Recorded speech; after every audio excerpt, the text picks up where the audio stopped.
Hello and welcome to another drill by me, Mark Jones. And today what we're going to be doing is just give you a little idea of when you hear the plane of the golf club, what that actually means or what it is. So basically what I've done is I've just put a plane, basically a jet on a golf club, just to give you that idea. So what I'm going to do is I'm just going to swing in three ways really, just to give you the extreme of the planes. Okay, so this way,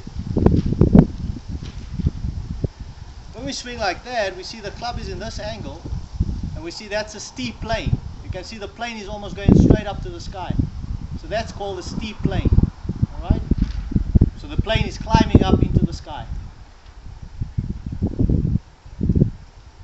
That will be called a flat plane. As you can see, the plane is pretty much stationary or getting ready to take off, but it's just stationary, and that's a flat plane. And then what we have is just basically in between that, more or less, where the plane is taking off. Alright, so that's sort of a middle plane. Alright, so what you want to try to do is just work on seeing the different planes and having some shots with those different planes and seeing the result of that. And that will indicate that the plane of the golf club or the angle of the golf club determines has a lot to do with what happens and the way the golf club is swung and ultimately how the golf ball is hit.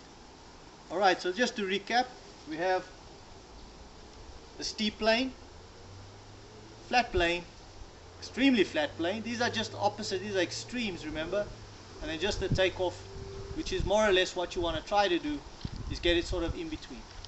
Alright, so just work with that and try and find the plane that suits you the best, and because a lot will depend on your height, a lot will depend on your length of club, your length of arms, so it all varies.